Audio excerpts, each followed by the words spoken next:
Jean-Louis, bonjour. Est-ce qu'à part Jordan qui est absent, tu en as d'autres ou des retours? On a Fayad et Silla. Ils sont de retour.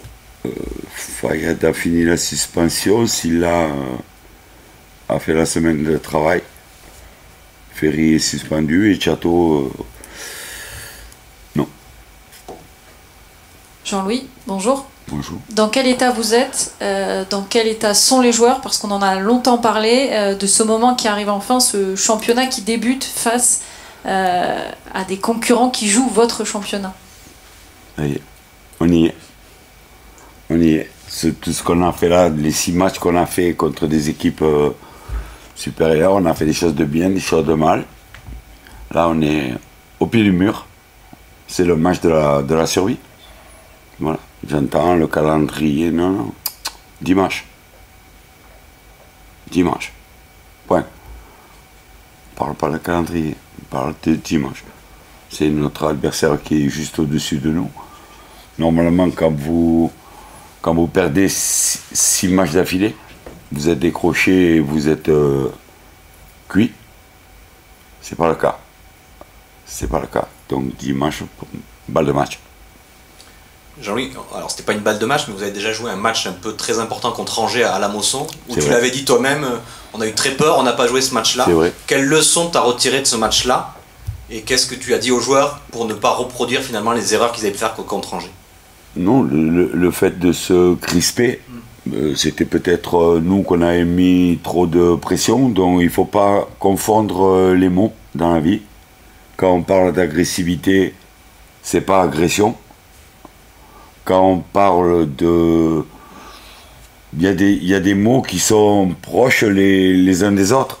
Et il faut pas se tromper. Là on est... la survie, voilà, c'est exactement le mot qu'il faut. La survie. La survie d'un club.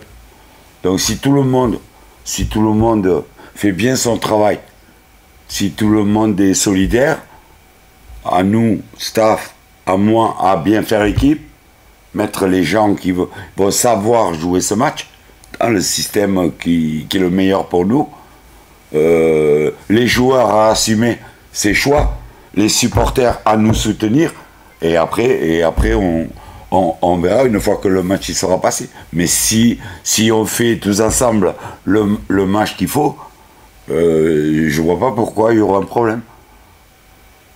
Justement, Jean-Louis, dans cette idée-là, est-ce que vous avez mené une semaine d'entraînement, on va dire, normale pour éviter de rajouter de la pression, ou est-ce que malgré tout, c'est une semaine sur laquelle vous avez appuyé en disant on y est, c'est cette fameuse finale? Non, la prise de conscience, elle était depuis un moment. Je dédouanais les joueurs en disant un coup c'est Lyon, un coup c'est Lens, un coup c'est Nice, un coup c'est Lille.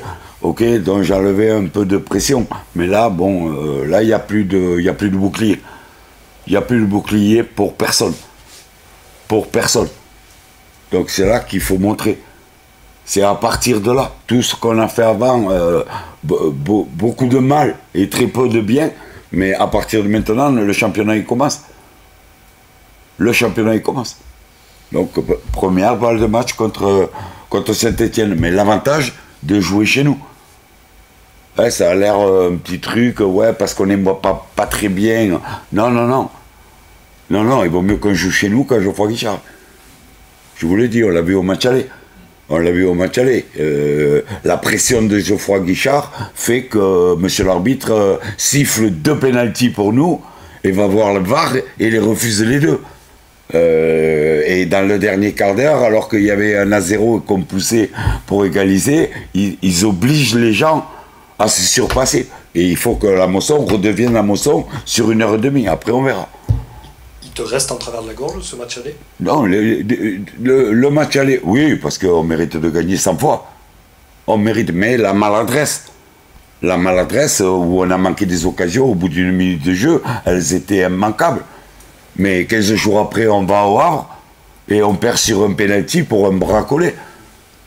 Et quand vous voyez l'écart qu'il y a entre eux et nous, d'accord, si on prend un point à Saint-Etienne, minimum, parce qu'un point, j'aurais pas signé après le match. D'accord? Et 1 point au Havre, ça leur fait 2 points de moins à eux.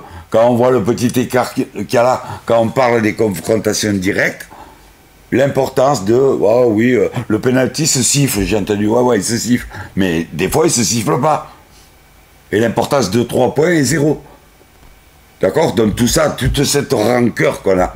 Et maintenant, il faut cracher le morceau. Il faut tout mettre, il faut jouer le match de sa vie. Voilà, et j'espère que tout le monde va être dans cet état d'esprit-là. C'est tout. Justement, Jean-Louis, vous attendez quoi des supporters de Montpellier sur ce match-là? Je sais que vous les avez rencontrés la semaine dernière. Vous leur avez demandé un peu de patience parce qu'ils grondent, ils bouillonnent aussi. Qu'est-ce que vous attendez d'eux sur ce match-là? Ils sont comme nous. Ils sont comme nous, ils souffrent. Ils sont malheureux. Mais il y a encore un espoir. Il y a encore un espoir. Bien sûr, il faut discuter, mais les gens, quand ils voient l'implication que vous mettez, on met tout ce qu'on sait. On met tout ce qu'on sait. Alors peut-être on n'en sait pas assez, peut-être, je ne sais pas, mais les gens, ils sentent qu'ils ont affaire à des gens concernés. Des gens qui aiment ce club, des gens qui veulent le sauver. Donc c'est la vérité de dire, si on gagne dimanche, on va. Ok? Laissez-nous cette chance au moins. Laissez-nous cette chance au moins. Après, ça tombera sur une personne, c'est l'entraîneur. Hein, pourquoi il joue à 5? Pourquoi il fait jouer lui? Pourquoi il ne fait pas jouer les jeunes? Pourquoi? Là, je sais où je vais. Hein. Je suis pas fou. Hein. Je suis pas fou. Hein. Comme 40 ans de carrière, des fois, en 5 mois. C'est la dangerosité de ce métier. Ok, mais je l'assume. Je l'assume. Parce qu'il y a encore l'espoir. Et je veux qu'on joue l'espoir à 100%. Mais tous ensemble. Tous ensemble dans la moisson. Jean-Louis, pour basculer, pour enfin redécoller, il faut aussi gagner forcément. Et du coup, marquer, c'est aujourd'hui votre gros problème. Comment le résoudre? Joris tout à l'heure disait que souvent les attaquants sont trop seuls ou pas assez accompagnés. Comment changer ça? Un équilibre. Un équilibre à trouver. Actuellement, on n'avait pas trouvé l'équilibre puisqu'on prenait des buts. D'accord? Si vous prenez 4, vous n'allez pas marquer 5. Donc on a fait 4 et 4. 4, c'est impossible. Donc essayez de trouver, avec tout ce qui nous arrive. Avec tout ce qui nous arrive, on ne va pas pleurer. On n'en est pas là, on n'a pas les mouchoirs dans les poches. Mais c'est quand même une saison exceptionnelle. Il nous arrive des trucs exceptionnels. D'accord? Qu'il manque une défense entière. Tchato, Maximovic, Omeragic, Silla, j'ai jamais vu de ma vie. Je l'ai jamais vu de ma vie. Et malgré ça, il faut aller. On parle du match aller, on parle des 2 pénaltys. Il nous arrive que des coups que personne n'a jamais vus. Mais il nous arrive. Et c'est là qu'il faut encore. C'est là qu'il faut encore passer dessus. Faire voir le caractère. Parce que la bougie est encore allumée, je vous le dis toujours. Le jour où elle est éteinte, basta. Basta. Après, on verra. On verra ce qui se passera. Mais tant qu'il y a l'espoir, on combat. On combat. Jean-Louis, comment on aborde ce genre de match? Est-ce qu'il faut les mettre sous pression d'entrée, leur faire comprendre qu'on est à la meçon, que ça va être compliqué, le premier quart d'heure va être déterminant? Quand on parle de pression, je connais un peu l'adversaire. Ouais, je connais bien. Je peux vous dire qu'il y en a aussi de leur côté. Je peux vous le garantir. D'accord? Donc nous, qu'on fasse le match qu'on doit faire, on est chez nous, on doit se faire respecter et on doit jouer avec la folie. Avec la folie, ce qu'on fait rarement. On a fait dans des fins de match, parce qu'on courait après le score, on a égalisé dans nos bons moments. Mais il faut partir comme ça. Il faut partir comme ça. C'est le dernier. C'est tout donner. Tout donner, donner son maximum. Jouer le match de sa vie. C'est des mots simples. Pas inhibés. On n'est pas... non. On va se lâcher. Je vais tout faire pour qu'on le joue à 100%.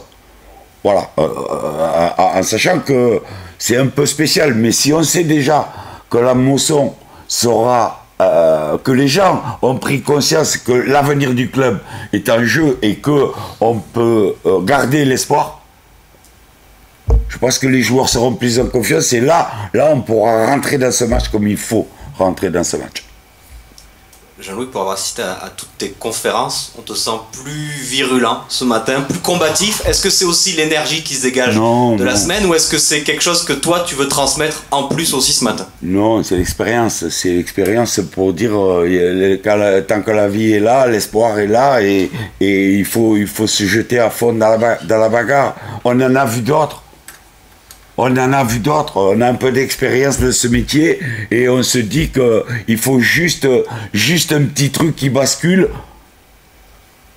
que la réussite soit un petit peu avec nous. Ça suffit pas, mais que juste ce petit coup de pouce qu'on nous refuse à tous les coups. Et j'en ai d'autres en magasin. Je vous le garantis. Je vous le garantis, vous tombez des nues à des moments, c'est qui nous arrive. Mais même extérieur, c'est des trucs, c'est abominable. Vous dites jusqu'à quand? Qu'est-ce que j'ai fait? Je mérite ça. Et voilà les questions que vous vous posez dans votre vie, c'est de dire ce que j'ai fait. Autant, en si peu de temps, j'ai jamais vu. Mais je me dis qu'à un moment, ça va basculer. Et dimanche, c'est le moment. C'est le bon moment. Et c'est le grand moment. Ok? Jean-Louis, un petit mot sur l'adversaire quand même, parce que vous avez affronté à l'aller un Saint-Etienne d'Olivier Dalloglio. Maintenant, c'est Eric Orneland qui est sur le banc. Qu'est-ce qui a changé dans le visage de cette équipe entre le changement d'entraîneur? Il joue.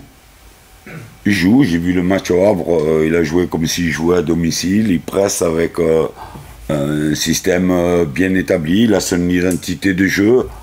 Ses joueurs vont au bout des choses. Il a des joueurs de qualité. Il joue son football. Voilà. Ils ont pris Cardona, ils ont pris des gens pour qui marquent. Tout le monde a des problèmes de marquer les buts. Donc on essaye de prendre chacun ce qui leur va bien. C'est une bonne équipe. Mais si on ne figure pas contre eux, on n'a rien à faire en Ligue 1. Point. Jean-Louis, tu connais particulièrement bien justement Saint-Etienne, tu l'as rappelé tout à l'heure. Oui. Tu as plusieurs anciens stéphanois dans ton effectif, je pense à Wabi Kazri et à Falaï Sako, qui n'ont jamais vraiment réussi pour l'instant à Montpellier. Comment tu l'expliques et est-ce que tu vois un lien avec Saint-Etienne? Pourquoi ils n'ont pas... C'est le contexte. Le contexte, il y a beaucoup de gens que je découvre. J'avais une vision. Et on est loin parce que quand vous attaquez mal, quand vous n'êtes pas bien dans votre tête, quand vous n'êtes pas en réussite, que vous ne gagnez pas beaucoup de matchs, on voit le versant mauvais de la personne. Donc il y a beaucoup de gens qui me surprennent là. Mais je mets ça dans une ambiance depuis le début de la saison collective. On dira, je suis sûr que y a des gens qui valent beaucoup mieux ou qui pensent moins égoïstes. Là, la situation fait que chacun regarde un peu ce qui bout dans sa marmite et on ne parle pas de collectif. Et si vous ne parlez pas collectif au football, vous ne pouvez pas gagner, vous n'avez pas d'équipe. Vous avez des gens inquiets. Et c'est là sur les 2 mois qui restent, de dire, bon, on lâche les chevaux, on donne tout. On donne tout, c'est ce que je veux voir. Et ce que les gens attendent. On est une équipe courageuse, vaillante, un peu folle. C'est ça qu'on attend. Merci. Merci.